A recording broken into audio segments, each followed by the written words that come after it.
வணக்கம் Kaverians, welcome back to Kaveri news. சனிக்கிழமை போட்ட வீடியோவில் நான் ஒன்று சொல்லியிருந்தேன். That young people less than 45 years are even first time voters எல்லாமே ப்ரிஃபர் பண்ணது பார்த்திங்கன்னா டிவி கேக் தான் அப்படின்ட்டு. ஸோ என்னுடைய சர்க்கிள் ரொம்ப ஸ்மாலாக இருந்தாலும் நான் கேட்ட வரைக்கும் அண்ட் அதுதான் அந்த மாதிரி ஓட்டர்ஸை தான் நான் பார்க்க முடிஞ்சிச்சு அந்த டைமில். ஸோ அதுதான் இன்றைக்கி நடந்திருக்கு அப்படின்னு சொல்லலாம். அண்டு இது ஒரு சர்ப்ரைஸாக இருந்தாலும் இது ஒரு பாத் பிரேக்கிங் மொமெண்ட் அப்படின்னு சொல்லலாம். என்ன ஏன் பாத் பிரேக்கிங் அப்படின்னா, நியர்லி ஒரு 70 இயர்ஸ் 1967 நினைக்கிறேன், அன்னையிலேருந்து இன்றைக்கி வரைக்கும் பார்த்தோம் அப்படின்னா 2 கட்சி தான் தமிழ்நாட்டை ரூல் பண்ணிகிட்டு இருந்தாங்க. அண்டு இந்த 2 பேருமே மாற்றி மாற்றி வந்துக்கிட்டே இருப்பாங்க. வேறு யாருனாலையும் ஜெயிக்க முடியல. அது விஜயகாந்தாக இருந்தாலும் சரி, இல்லாட்ட சீமானாக இருந்தாலும் சரி, நிறைய பேர் ட்ரை பண்ணி பார்த்தாங்க. பட் யாருனாலையுமே ஜெயிக்க முடியல இந்த லெவலுக்கு. ஸோ பட் ஆனால் இந்த ரிசல்ட்ஸ் எல்லாத்துக்குமே ஒரு டிசப்பாயின்மெண்ட் அப்படின்னு தான் சொல்லணும். ஏன் டிசப்பாயின்மெண்ட் அப்படின்னா பாருங்கள், அண்டு அதாவது வெற்றி பெற்றவர் விஜய். ஆனால் அவர்னாலையும் தம்மிங் மெஜாரிட்டியில் வின் பண்ண முடியல. அவருக்கு ஒரு வருத்தம் என்ன அப்படின்னா, யாரோட கூட்டணி வச்சு தான் ஆட்சி பண்ணணும் அப்படின்ட்டு. அது எவ்வளோ ஸ்ட்ராங்காக இருக்க போகுது அப்படிங்கிறதுனால அது அவருக்கு ஒரு வருத்தம். சரி, லார்ஜஸ்ட்டு அப்போசிஷன் பார்ட்டி யார் அப்படின்னு பார்த்தா டிஎம்கே. அதுலேயும் அவருக்கும் ஒரு வருத்தம். தோ நம்ம தான் லார்ஜஸ்ட்டு பார்ட்டியாக இருந்தால் கூட, அப்போசிஷன் பார்ட்டியாக இருந்தால் கூட, அவர் தோத்தனால அவர் அப்போசிஷன் லீடராக ஆக முடியலேன்னு அவருக்கு வருத்தம். இன்னொரு பார்ட்டி ஏடிஎம்கே எடுத்துட்டிங்க அப்படின்னா, நான் ஜெயிச்சிட்டேன்ப்பா, ஆனால் என்னாலையும் அப்போசிஷன் லீடராக ஆக முடியாது, ஏன்னா டிஎம்கே என்னையோட ஜாஸ்தி சீட் வச்சுருக்கனால அப்படின்ட்டு அவருக்கும் வருத்தம் அப்படின்னு சொல்லணும். ஆனால் இந்த ஏடிஎம்கேயும் டிஎம்கேயும் ஜாயின் பண்ணி கவர்மெண்ட் ஃபார்ம் பண்ணுவாங்களா? 2 பேரும் 2 துருவமும் ஒன்றாகுமா அப்படின்னு பார்த்தோம் அப்படின்னா அது ஒரு பெரிய கேள்விக்குறி தான். ஏன்னா ஒரு 70 இயர்ஸாக மோதலும் குழப்பமும் சண்டையும் இருந்தது 2 பார்ட்டிக்குள்ளே. ஸோ அவங்க 2 பேரும் ஜாயின் பண்ணுறதுக்கு சான்ஸே இல்லை அப்படின்னு சொல்லலாம். ஆனால் இந்த எலெக்ஷன் என்ன சொல்ல வருது அதுதான் இந்த வீடியோவில் நான் பேச போகிறேன். ஒரு 2-3 இயர்ஸ் பேக்கு ஸ்ரீலங்காவில் ஒரு புரட்சி வந்தது. என்ன புரட்சின்னு பார்த்தீங்கன்னா, அதாவது யங் பீப்புள் அந்த ரூலிங் கிளாஸே அடித்து துரத்துனாங்க. அண்டு பார்த்திங்க அப்படின்னா பேலஸ்குள்ளே பூந்து அந்த அங்கே இருக்கிறதெல்லாம் உடச்சி எடுத்து அந்த ரூலர்ஸை மாற்றி வேற ஒருத்தரை கொண்டாந்தாங்க. அட்லீஸ்ட் ஃபஸ்ட்டு டெம்ப்ரரியாக வந்தது, அப்புறமேல பர்மனெண்ட்டாகவும் எலெக்ட் பண்ணிட்டாங்க.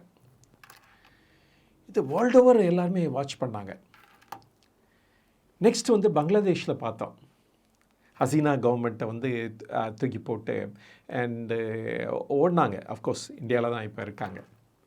அப்புறம் அங்கேயும் இதே மாதிரி ஒரு புரட்சி நடந்தது. வேறு யங்ஸ்டர்ஸ் பேலஸ்குள்ளே பூந்து அடித்து காலி பண்ணி ஒரு டெம்பரரி கவர்மெண்ட் வந்தது. அப்புறம் இப்போ ஒரு பர்மனெண்ட்டாக எலெக்ட் பண்ணிட்டாங்க இன்னொரு லீடரை. அப்புறம் நேபாளில் பார்த்தோம். நம்ம என்ன பார்த்தோம் அப்படின்னா, அங்கே பேலஸ்குள்ளே அங்கே இதுக்குள்ளே பூந்து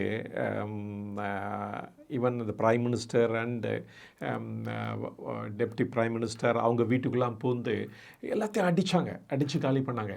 இது எல்லாத்துக்கும் ஒரு காமன் இது என்னன்னு பார்த்தீங்கன்னா, ஒரு யங்ஸ்டர்ஸ் அவங்க they want change. அந்த எக்ஸிஸ்டிங் ரூலர்ஸ் கரப்டாக இருக்கலாம், இல்லாட்ட அவங்களுக்கு என்ன எதிர்பார்த்தாங்களோ அதெல்லாம் கிடைக்காமல் இருந்திருக்கலாம். Like job opportunities, growth, better life எதுவுமே கிடைக்காமல் இருந்திருக்கலாம். அண்டு அந்த லீடர்ஸ் தான் காரணம்னு சொல்லிட்டு அவங்க மேலே ஆக்ஷன் எடுத்தாங்க. இந்த மாதிரி புரட்சி பண்ணி ஆக்ஷன் எடுத்தாங்க அப்படின்னு சொல்லலாம். ஆனால் நிறைய பேர் அந்த டைமில் கொஸ்டின் பண்ணாங்க, என்றைக்கு இது மாதிரி வரப்போகுது இந்தியாவில் அப்படின்ட்டு. இல்லை இந்தியாவில் இதெல்லாம் வர்றதுக்கு சான்ஸ் இல்லை அப்படின்னு கூட சில பேர் சொல்லிட்டு இருந்தாங்க. ஆனால் இப்போ அது நடந்துருச்சு அப்படின்னு சொல்லலாம். ஆனால் பீஸ்ஃபுல் மீன்ஸில் நடந்திருக்கு, என்ன டெமோக்ராட்டிக் மீன்ஸில் நடந்திருக்கு அப்படின்னு சொல்லலாம். எப்படி அப்படின்னு பார்த்தீங்கன்னா, பாருங்கள், தமிழ்நாடு எடுத்துக்கிட்டிங்கன்னா யார் வந்து விஜய்க்கு பின்னாடி இருந்தது வெற்றிக்கு பார்த்தீங்கன்னா, பீப்புள் அந்த லெஸ் தென் 45 இயர்ஸ் அப்படின்னு சொல்லலாம்.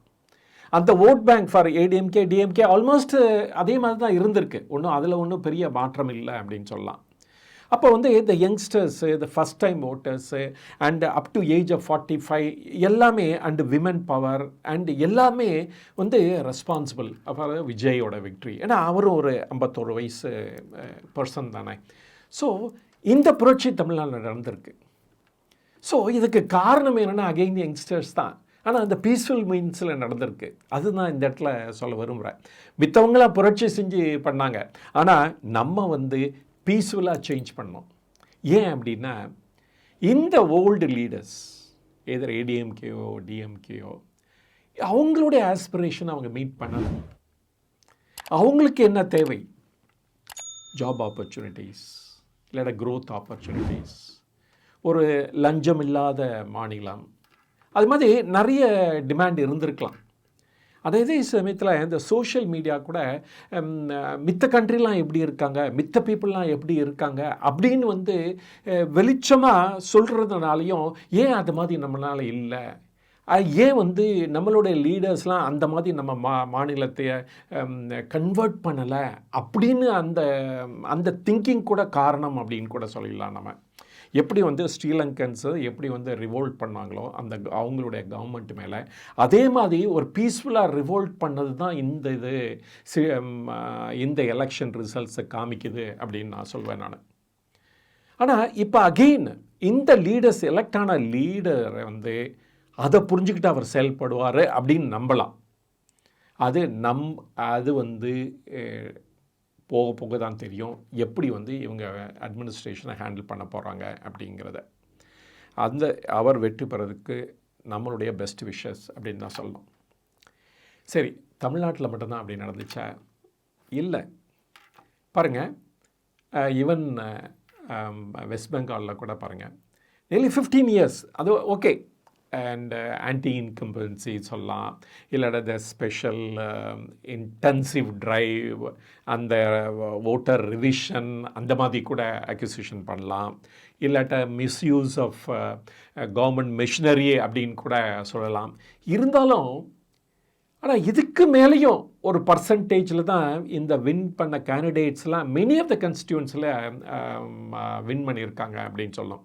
அப்போ இந்த மார்ஜினல் பர்சன்டேஜ் வின் பண்ணது ஜாஸ்தி இருக்கிறதுனால இது வந்து ஒரு காரணம் மட்டும் சொல்லிட முடியாது, ஆனால் பல காரணம் சேர்த்து தான் அவங்க வின் பண்ணியிருக்காங்க அப்படின்னு சொல்லலாம்.